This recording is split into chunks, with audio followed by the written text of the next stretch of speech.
介绍你。他们有点早。正好。哎，请坐。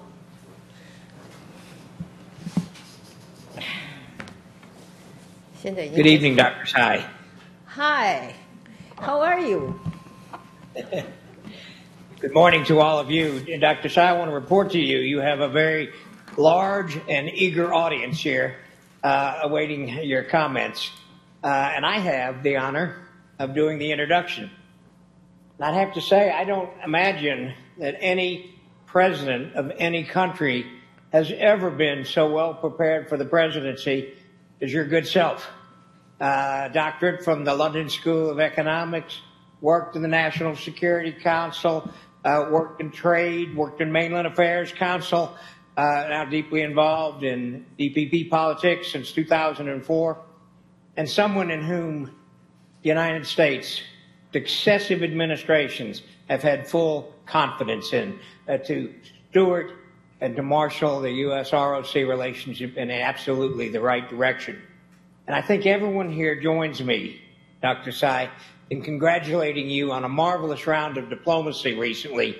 Nauru and Palau and the Marshalls topped off with your stop in Honolulu. Yes. So, ladies and gentlemen, I'd like to introduce you to Dr. Tsai Ing-wen, the 14th President of the Republic of China. Thank you. Thank you. And hello, Washington, D.C. Good morning from Taipei. Rich, thank you for your kind introduction just now. It is such a privilege to address this conference, opened by Dr. Henry.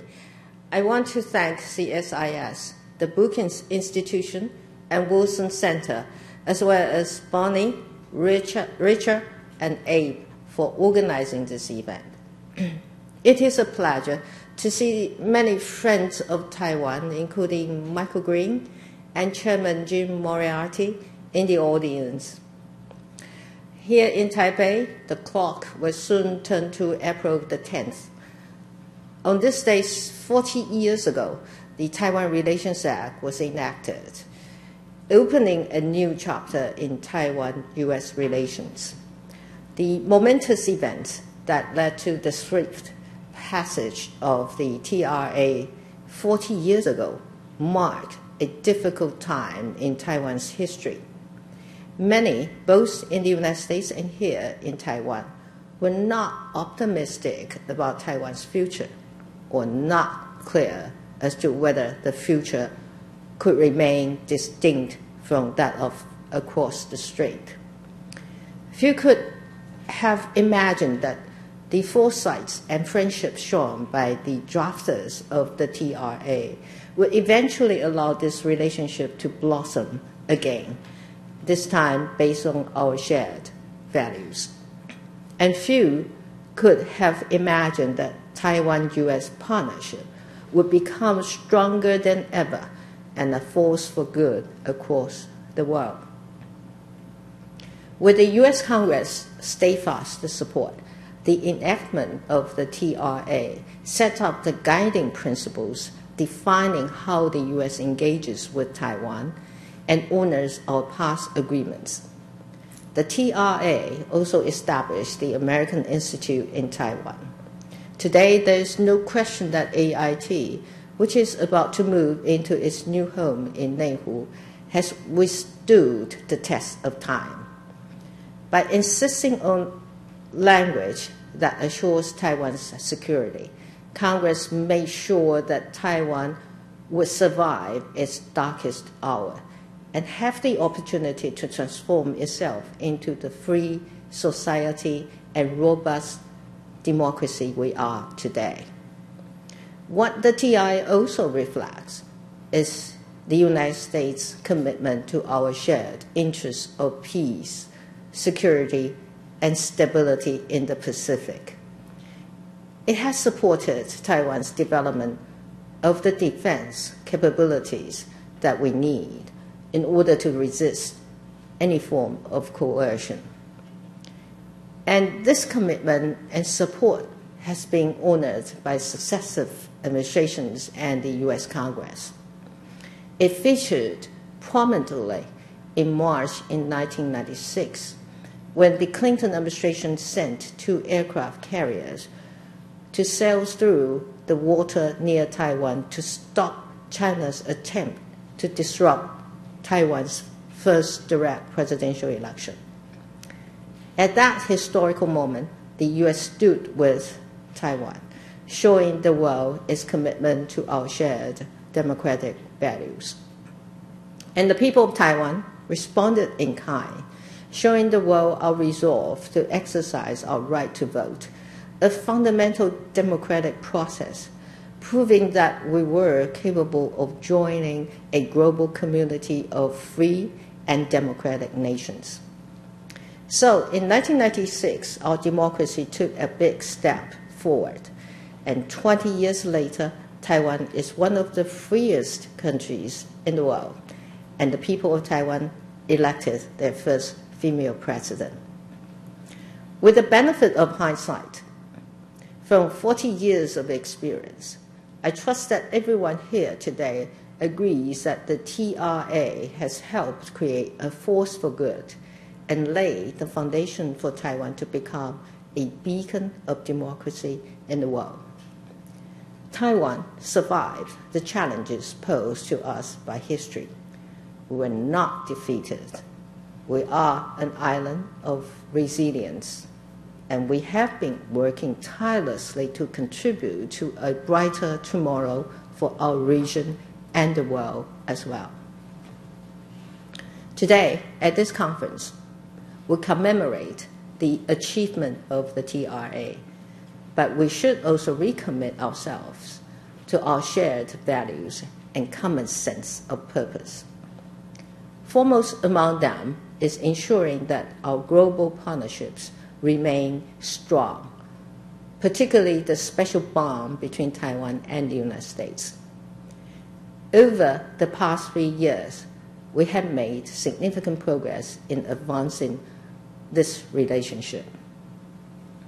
In terms of security, the TRA lays out a framework to not only, quote, provide Taiwan with arms of defensive character, unquote, but also, quote, to consider any effort to determine the future of Taiwan by other than peaceful means, including by boycotts and embargoes, a threat to the peace and security of the Western Pacific area and of grave concern to the United States, unquote. Cooperation between our 2 countries has continued to fulfill the spirit of these articles. Already, a steady drumbeat of arms sales have been announced by the current U.S. administration, and we have more in the pipeline. The U.S. has also continued to support the development of indigenous capabilities that we are capable of building here in Taiwan. And right now, the training and cooperation between our 2 countries could not be closer or more robust. But all of this only works when Taiwan is capable and determined to defend ourselves. We can't expect others to do what we are not willing to do by ourselves. So since 2016, part of my primary goals is to strengthen our defense capabilities. Already, we have increased our defense budget over the past 2 years in a row.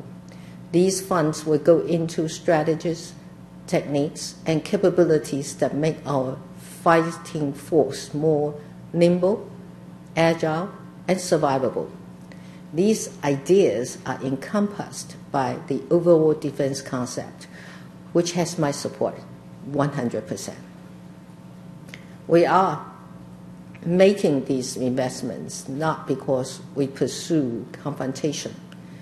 Quite the opposite.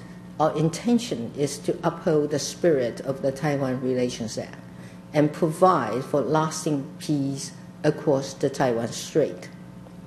But we can't do this when we don't have the ability to deter coercion and aggression. Our diplomats across the region are also working hand in hand to promote our shared values and interests and push back against the growing tide of authoritarianism around the world. We know the dangers of authoritarianism too well. It is an ideology that is fundamentally at odds with freedom and the people's right to choose. As the TI states, quote, peace and stability in the area are in the political, security, and economic interests of the United States and are matters of international concern, unquote. Last month, Taiwan and the United States announced the launch of the Indo-Pacific Democratic Governance Dialogue, which will be a platform for us to pursue joint projects advancing good governance and human rights among like-minded countries. We are also cooperating to advance religious freedom in the region. Last month, Taiwan and U.S. co-hosted a dialogue on securing religious freedom in the Indo-Pacific region. To make a stand, a religious freedom is being threatened around the world. We want to safeguard the religious freedom of all peoples because no one deserves to be punished or re-educated for his or her own faith. The Global Cooperation Training Framework, that is GCTF, is another shining example of our joint work on pressing global issues. We have not only tripled the budget for this program, but we are engaging on more issues than ever before, ranging from women's empowerment to media literacy. And recently, we have welcomed the inclusion of Japan, making this truly a framework for regional partners to promote our shared values and interests. We also want to push back against the notion that our values can or should be dictated by economic carrots and sticks, particularly by authoritarian governments. So we are stepping up our work with the United States Overseas Private Investment Corporation to find opportunities to jointly invest here in the region, and of course our diplomatic allies. Our engagement dates back to 1952, and an entire article in the TRA is dedicated to this relationship. But today, we have gone from a net recipient of aid to a high-tech powerhouse, and we have the capability and expertise to work with the United States to support the economic development of our friends and partners. All of this is taking place at a time our international space is under unprecedented challenge. China has engaged in a relentless campaign to deny our right to participate in international affairs. They don't do this because it is a DPP administration or because we don't recognize the 1992 consensus. They do it because they genuinely believe that the people of Taiwan don't have an independent right to participate in the global affairs. That is troubling and destabilizing for the healthy development of cross-strait relations. So we are grateful that the United States and other like-minded countries have continued to support us in our international endeavors. We have seen all that the United States has done to help maintain our diplomatic alliances and counter China's influence there. And following our biannual international organization consultations, we have seen a coalition of like-minded countries gradually emerge to continuously support Taiwan's participation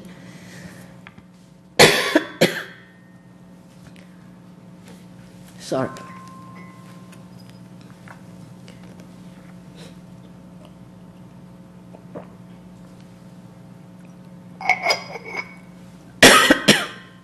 Sorry, I've been talking too much recently. So let me continue. So we'd like to thank countries continuing to support Taiwan's participation in UN specialized agencies and make sure that Taiwan's contribution can be appreciated by the international community. Economic relations are another area where we have seen great progress since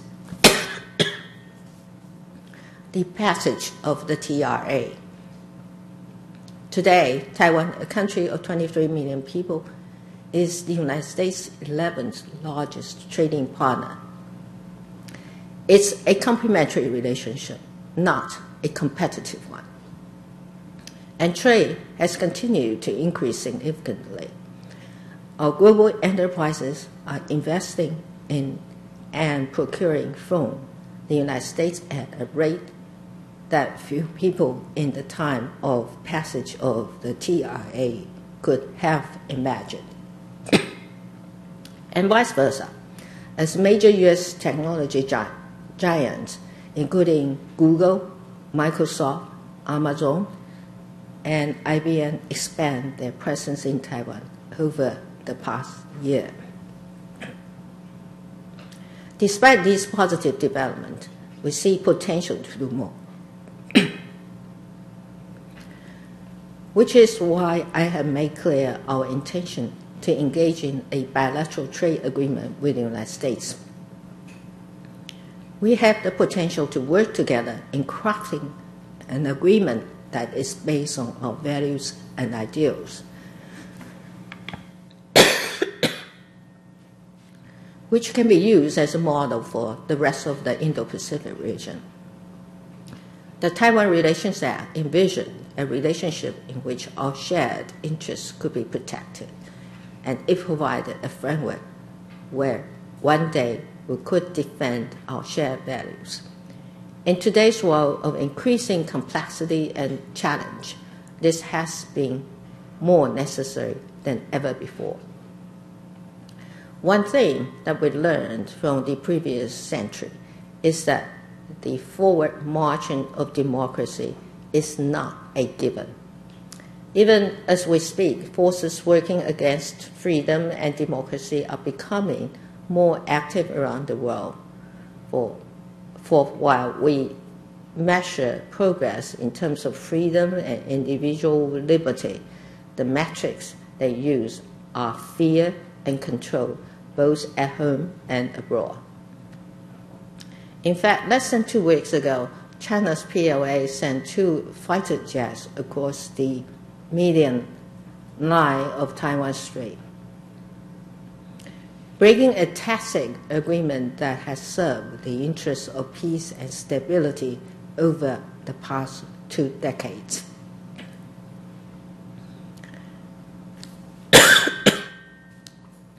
U.S. National Security Advisor John Bolton tweeted, "Chinese military provocation won't win any hearts or minds in Taiwan, but they will strengthen the resolve of people everywhere who value democracy."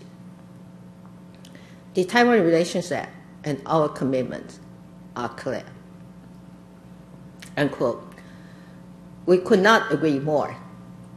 Given the traditional and non-traditional challenges facing us today, the need for a collective response has never been clearer, and Taiwan is ready, willing, and able to do our part to achieve our shared vision. So, on the 40th anniversary of the Taiwan Relations Act, we must be willing to work harder to ensure that the people of Taiwan can continue to live free from fear and coercion for their belief in democracy. The TRA drafters began their work 40 years ago, but their work remains unfinished. Their vision will only be fully achieved when our region becomes free, open, and democratic. Taiwan is not just a recipient of this. We are a partner in this. At this critical moment, it is more important than ever to ensure that the letter and spirit of the TRA prevail, and that the values we share continue to shape the future of our region. Even though we're not in Washington, D.C., I'm not in Washington, D.C. with you all, our shared vision has made our two countries feel closer than ever before. And together, with your support, we will continue to remind the world that Taiwan is an irreplaceable force for good in the world. Thank you.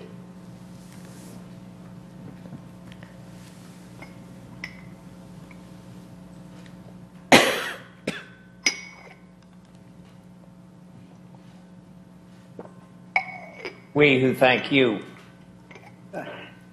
President Tsai, it is we who thank you for those remarks. I can't imagine a more eloquent, clear, concise exposition of Taiwan's place in the world and Taiwan's espousal of human freedoms, human rights, human dignity, religious freedom.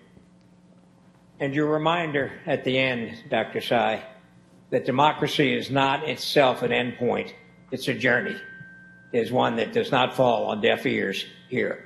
I must say, at a time celebrating the 40th anniversary of the TRA, I think many who, perhaps quite a few in this audience, who actually had some part in the crafting of that, want to pat ourselves on the back, but it is the 23.5 million people of Taiwan who have done this, who've put on their own backs, as I say, protection of human freedom, human rights, human dignity. So let's give a real kudo to the citizens of the Republic of China. Dr. Tsai, I have... Thank you.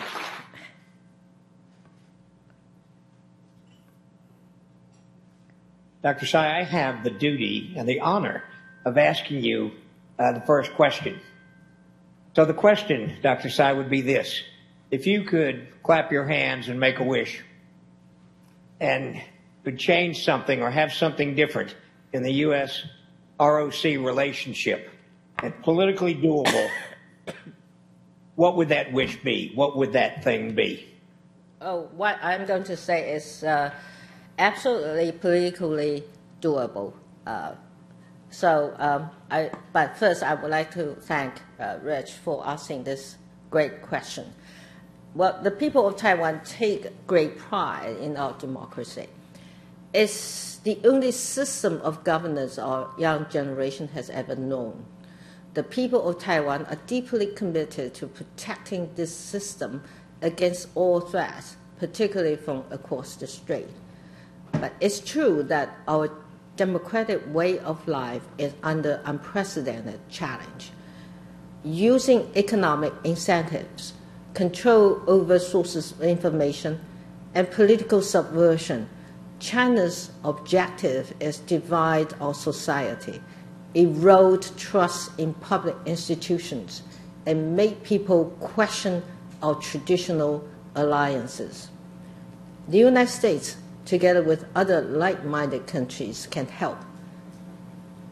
And they are helping, because one thing that like-minded countries around the world are seeing more clearly is the threat China poses not only to one country or one way of governance, but to our collective sense of security as well as our shared values and interests. So I hope that the United States can make clear at a very senior level that it considers the security of Taiwan vital to the defense of democracy, both here and around the world.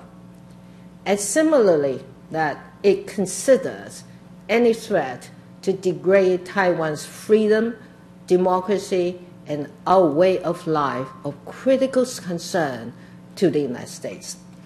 And this is a message that should not only be conveyed to the people of Taiwan, but more importantly, to the other side of the strait, so that they know that expansionist action against Taiwan are also threats directed against the free world. Dr. Tsai, I thank you very much for a very direct and clear answer to my question. And with your indulgence, we'll turn over the hosting duties here to Dr. Green, and he'll moderate the remainder of the Q&As. Mike? All right. Thank you. Dr. Tsai, Hi.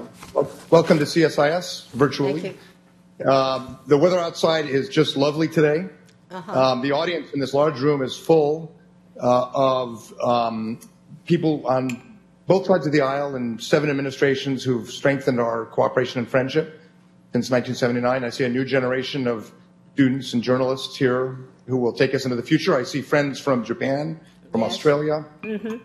Your remarks, it's hard for me to imagine another leader around the world. There would be very few whose remarks would resonate with our own values so convincingly, so deeply. And I think that's something that we should all, and everyone in the region should reflect on. I'm going to call on my colleagues from Brookings and Wilson and CSIS who did all the hard work organizing this conference. That seems only fair. So let me turn first to Richard Bush. I don't know if you can see him. He has a microphone, and Richard will ask the first question. Right. You good. You can see him. Yes.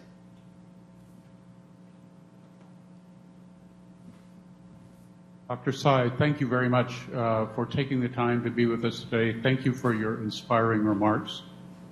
I have a question about our economic relationship, Yes. which you correctly remarked was broad and deep and the result of the wisdom of the TRA. There's now talk about our two countries creating a bilateral free trade agreement.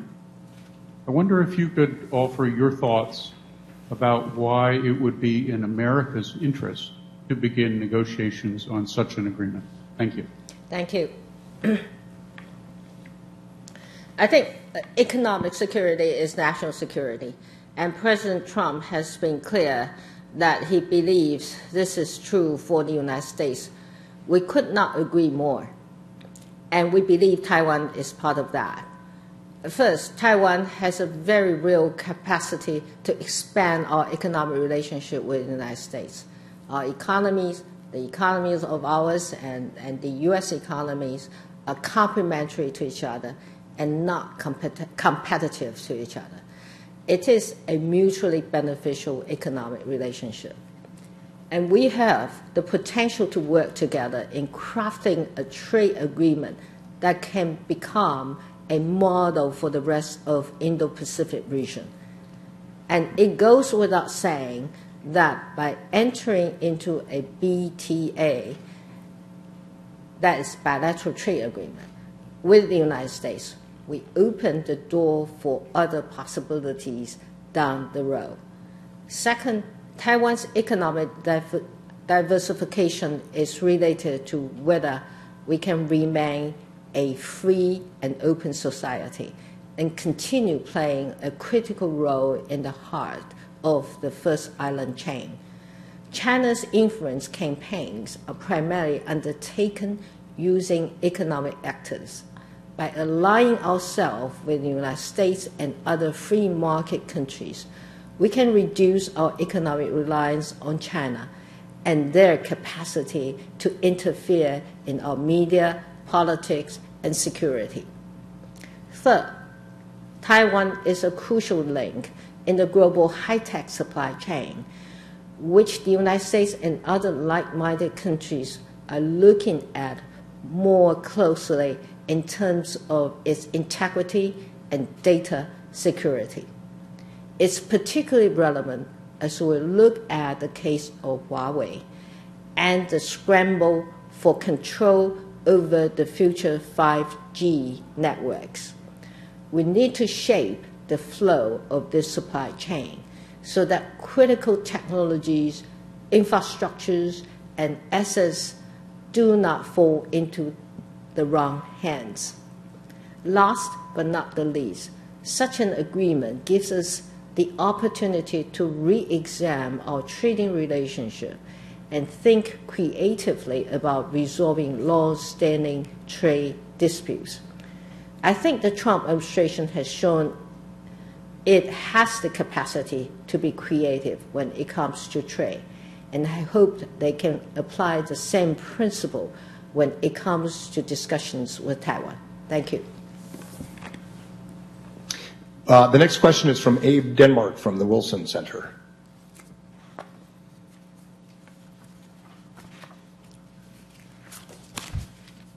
President Tsai, thank you for speaking with us today. I wanted to ask you a question about the security situation that Taiwan faces. And you addressed these issues in your speech, so perhaps you could get into a bit more detail. Considering the intensified pressure that Taiwan has come under recently from the mainland, what more do you believe could be done, should be done, in order to ensure that Taiwan has a sufficient self-defense capability? And on a related note, the Taiwan Relations Act requires the United States to retain the capacity to resist coercion or the use of force against Taiwan. So I wanted to ask you your level of confidence in the U.S. capacity for that resistance. Thank you very much. Thank you. Well, I have made it clear that my priority is to ensure that our 23 million people and our democracy and our way of life are well protected. Now, it is clear that despite our efforts to exert goodwill and find common grounds, China's aggressive actions against Taiwan have only intensified. They have become more provocative, daring, and confrontational. And most of you know, last week they flew 2 fighter jets across the middle line of the Taiwan Strait. The middle line is there for a reason. There is a reason why both sides have generally respected that line over the past 20 years. It helps both of us reduce the risk of conflict. The Chinese have now chosen not to respect that. Make no mistake, this is not a challenge that a DPP administration faces. This is a challenge that Taiwan's democratically elected administration faces.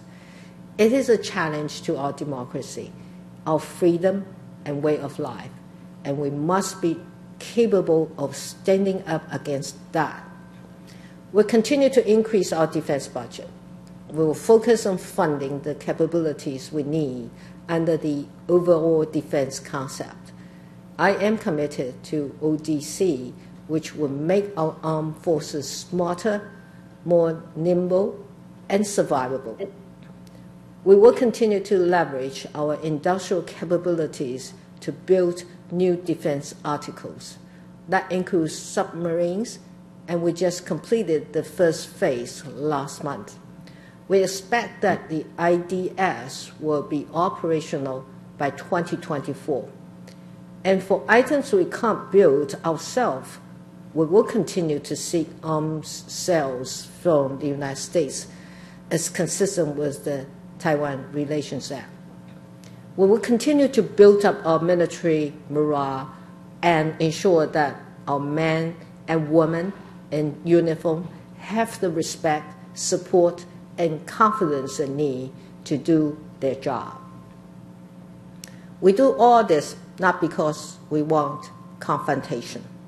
Quite the opposite. We want to deter aggression by showing we are capable of effectively defending ourselves.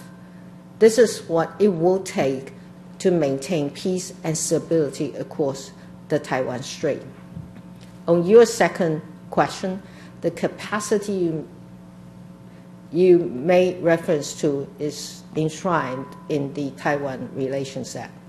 Historically, the U.S. has played a crucial role in helping Taiwan resist coercion that would jeopardize our security and our social and economic systems. Many of you here are current or former government officials. All of you have played a part in supporting this in one capacity or another. Now, the situation today is more complex, not because the U.S. commitment is any less strong. It isn't. But because of the more sophisticated tactics authoritarian governments are using against democracies all over the world. So we need to have more discussions on how we can effectively push back against these tactics. And we have made a good start from holding workshops on media literacy to engaging on governance issues in the Indo-Pacific. But there is a lot more we can do, and we will continue to engage on that. To be clear, Taiwan is defending freedom and democracy at the very front lines of authoritarian expansionism. We have the responsibility to prevail. Taiwan will continue to shine as a beacon of freedom and democracy. We have faith, and our partners also need to have faith in Taiwan. The next question from my colleague Bonnie Glazer here at CSIS.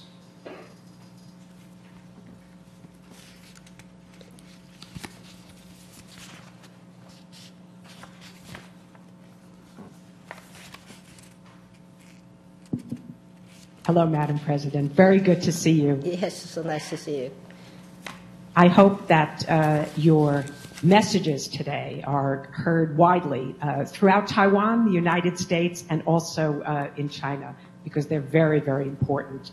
And it truly is an honor to have you with us today. Thank you. The question that I'd like to ask is about U.S.-Taiwan cooperation in the Indo-Pacific region. When you became president, you launched the new southbound policy, and of course the Trump administration has established the free and open Indo-Pacific strategy. And I know our two countries and officials talked about how we can work together. And you mentioned in your speech this new Indo-Pacific democratic governance dialogue that we have recently launched. So could you talk in a little bit more detail about how you think our two countries can cooperate in the Indo-Pacific? What kind of concrete projects that we can engage in? What are the achievements that we can make in this newly created mechanism? Thank you very much. Thank you, Bonnie. I know you have engaged in a lot of research on this issue, and as you had pointed out, the new southbound policy has been our strategy to expand our presence in the Indo-Pacific, even though this region was not so clearly defined at the time. Taiwan, the United States, and other countries pursuing a similar policy really share the same core objectives in the region. That is to promote economic linkages, prosperities, and enhance our sense of shared security while staying true to our values and interests. And this is an area where Taiwan does have a head start. The new southbound policy is about 3 years old now. We continue to see the enormous progress we have made in trade, for example, with 6% growth last year, and investment, education, and tourism. All of this has been unprecedented and timely, given the uncertainty of the global trade environment today. The question is, therefore, how we bring all of this together with the U.S. concept of free and open Indo-Pacific, and, like you say, strengthen a rules-based order in the region. First, as President Trump said, enhancing shared prosperity is one of the key areas in the U.S. strategy. This includes engaging on issues of infrastructure, energy, digital economy, and through APEC, all of which Taiwan has a robust presence in. So we have had a significant number of discussions with OPEC on the possibility to engage in joint projects in Southeast Asia, and particularly in many of our diplomatic allies. In terms of issues ranging from energy to digital economy, we continue to engage with our regional partners under the GCTF whose budget we have now tripled. At the same time, our cooperation under the Air Pact has been long-standing, and that will continue with particular emphasis on sharing Taiwan's strength on bridging the digital divide, connectivity, and supporting SMEs. Second, good governance is another core pillar of the U.S. vision. This is an issue that is extremely important to us too, because we see open, clean, and accountable governance as important in the Pacific and an asset for Taiwan as we maintain our diplomatic relationships. Last month, our Ministry of Foreign Affairs launched the Indo-Pacific Democratic Governance Consultation together with AIT here. Under this platform, we will cooperate and pursue joint projects aimed at advancing good governance and human rights in the region. We are also enhancing our cooperation in countries across the Pacific. Together with the U.S., we are providing young Pacific leaders with training here in Taiwan and Hawaii, and we are grateful that the U.S. has continued to send senior-level officials to support Taiwan's role in these countries. And I hope we will be able to engage in further discussions on ways we can work together on the ground there. And finally, all of this ties into building a broader sense of shared security and pursuing peace and stability in the region. We share the U.S. view that denuclearizing North Korea and safeguarding international law in the South China Sea are important to the security of the region, and we are committed to playing our part there. Taiwan will also be proactive. We will also be a proactive contributor to peace despite the challenges that we face. Many of my commitment, and actually my commitment to maintaining a pragmatic and peaceful and non-provocative postures in the Taiwan Strait has not changed. Neither has my intention to maintain the status quo.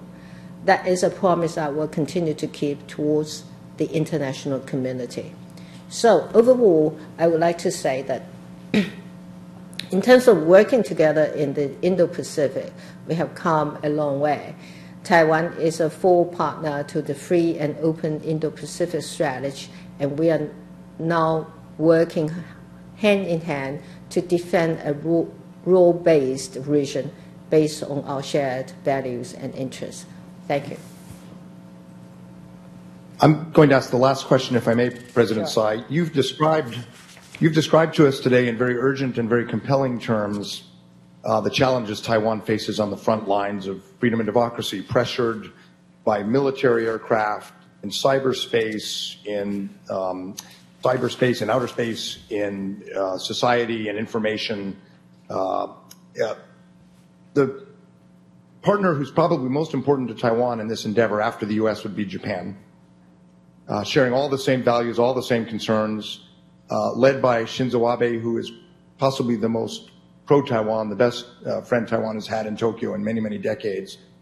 But cooperation with Japan is also vexed by things like the referendum on Fukushima food exports and things like that. So it's a complicated time, but there's a real urgency to getting things right with Tokyo. And I'd like to ask you where you want your cooperation, your partnership with Japan to go in the years ahead. Well, Japan is a very important relations of ours, and that is partly driven by the enormous goodwill the people of Taiwan feels towards Japan, which is our largest market for outbound tourism and the third largest trading partner. This is a relationship that my administration, that is a DPP administration, is very much committed to. I spoke about our cooperation in the Indo-Pacific earlier, but I want to make clear that we don't limit that to the U.S. We also share the same vision of the Indo-Pacific with Japan. We see great potential for working together on enhancing economic prosperity, clean governance, and shared security in the region. And I am pleased to see that Ambassador Numata, the Japanese representative, participate in our latest GCTF event on combating corruption in the Indo-Pacific, marking the first time that our three countries have jointly co-hosted an event. I expect we will see more events like this in the future. We see opportunities to work together with JICA, the Japan International Cooperation Agency, whose work is widely respected in the region and especially in many of our diplomatic allies. Furthermore, we have been engaging as part of the new southbound policy in finding opportunities for Taiwanese and Japanese companies to cooperate on joint investment and commercial projects in the region. All of this will continue, but so will our discussions on what more can we do here in the Indo-Pacific region. We have also made enormous progress in terms of support for Taiwan's international space. We're grateful that very senior Japanese officials have spoken out quite forcefully on Taiwan's participation in international fora, such as the WHA. And we will continue to engage with Japan and alongside other like-minded partners to find creative ways for Taiwan to contribute to global issues. These actions showcase substantially how far we have come in this relationship, which, like the U.S., is based on our shared interests and values.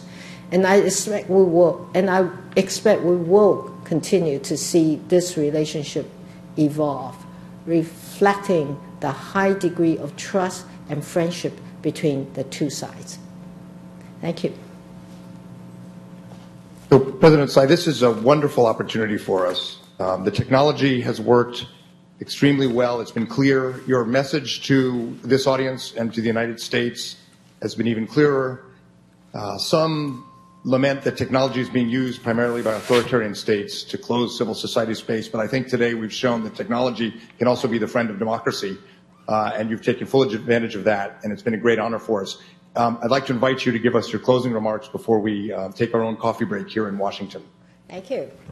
I really enjoyed our discussion today, and I thank you for the excellent questions, which gave me a chance to elaborate on the importance of our enduring partnership with the U.S.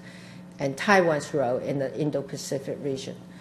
On this special occasion, I'm glad that we revisited our joint achievements over the past 40 years. But safeguarding our shared interests is not just about maintaining the existing cooperative framework. It also means renewing our commitment to our shared values. In an increasingly uncertain world, it is more important than ever to remember the spirit of the Taiwan Relations Act, that is, to protect peace, security, and stability in our region. So let's maintain the spirit that has carried us through times of uncertainty. Now, in the meantime, as President, I can assure you that Taiwan will continue to do its part to ensure an open, free, inclusive, and rules-based international order. Our next generation deserves no less. I also welcome you all to visit Taiwan in the near future to experience our success as a democracy and our vibrant society in person. Thank you. 谢谢. 谢谢. Thank you. Thank you.